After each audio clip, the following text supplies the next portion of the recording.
Cupra Formentor. Let's take a closer look and find out what it's all about.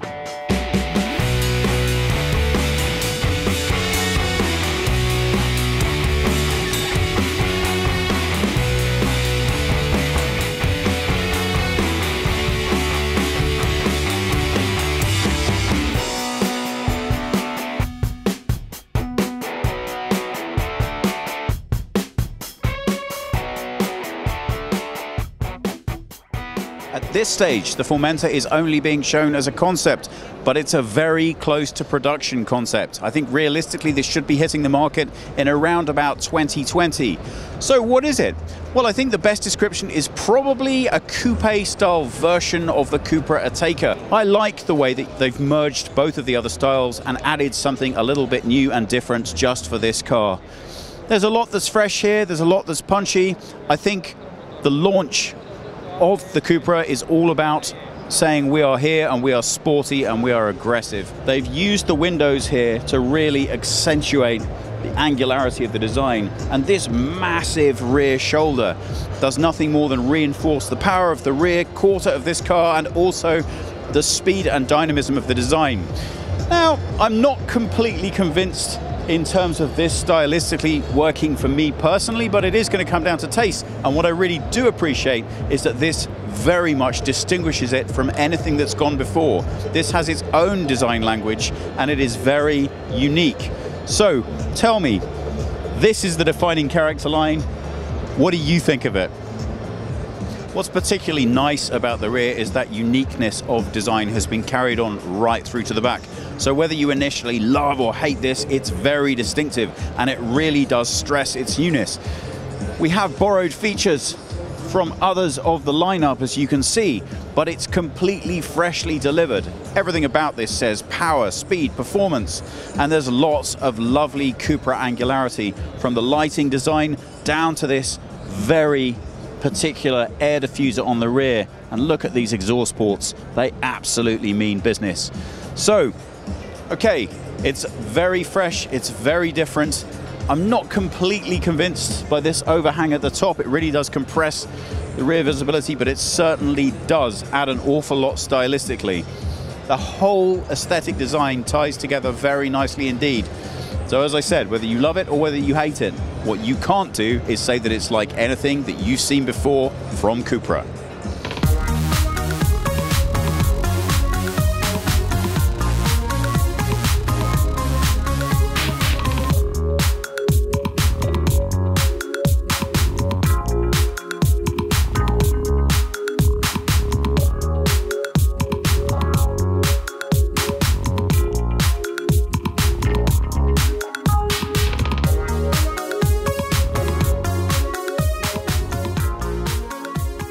The outside's certainly fresh and innovative. Let's take a look and see if the interior matches. Well, I think the first thing that strikes you as you open the door is quite how distinctive the interior is. If the outside is defining, then the inside certainly matches. It's very personal to me, but I think I would say I would have liked to have seen a little bit more innovation happening in terms of material selection. Although very distinctive, there's something that looks really very familiar and well trodden about the way that this car is finished. I would have liked to have seen something that just spoke to the future a little bit more in the same way that the brand is trying to overall. But that said, it certainly does look new and different from what's gone before. Is it comfortable? Well, let's take a seat and find out.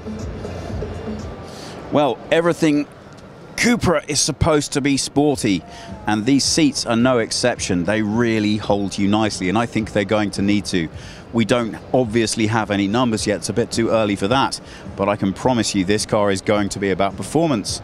It looks aggressive and stylish on the outside, so the drive had better match it. Well, if the seat's anything to go by, it's going to be quite a ride. This sports seat with a carbon fiber effect on the rear, which we'll take a closer look at in just a minute, really does hold you exactly where you want to be for the driving experience. Full digital dashboard here with lots of different options for changing the layout to something that works specifically for you. And in the middle, we have an infotainment screen that gives you plenty of room and plenty of quality in order to be able to see what you want. Now, I've been saying this quite a lot at Geneva this year, but I am very worried about these borders. I think it looks absolutely fine now, but if you consider the life cycle of a car being anywhere realistically up to around about 10 years, I just don't know how that's going to date.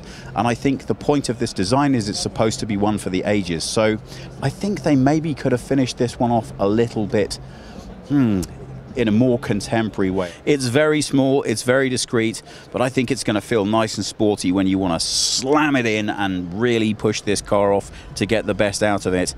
I like the way that this is all distributed. It's very low fuss. Well, the front's distinctive and fresh, but how about the back? Well, the first thing I have to say upon opening the door is I really like the way that they finished off the rear of those seats.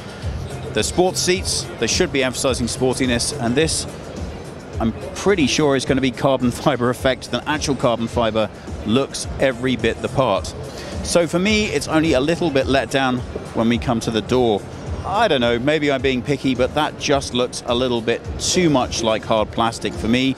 You still have these design details, but in contrast to the plastic that's been used, it just doesn't really resonate with the quality that I would like to see back here. That said, I like this dark metal style finishing here, here, and here. I think that sets it off nicely.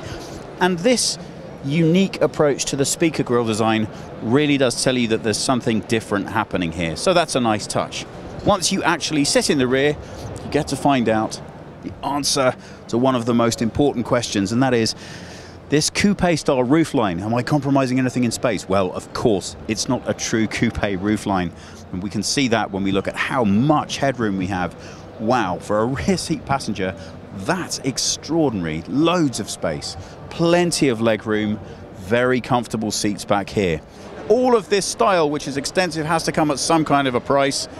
And there it is. So we don't have an actual number for you, but clearly that is not the largest boot in the world. Let's not forget, this car is about performance, speed and pace, not about needing to pick up wardrobes from IKEA. So what about the drivetrain? Well, that is going to be a hybrid. It's going to focus an engine that should deliver around the 242 brake horsepower mark, and it should be coming to you via dual clutch DSG, I believe, but those are very sketchy details at the moment. Now, if that sounds at all familiar to you, I think we first saw that potential lineup in the Skoda Vision RS at Paris last year. So I think there are some clues given there. It should have an efficient range on electricity of around about 50 kilometers, but don't forget that's according to the modern standards. So it's actually a very nice number indeed. Needless to say, sportiness and agility of drive are what this car is going to be all about. So when we finally get those numbers, they should be every bit as exciting as the aesthetic.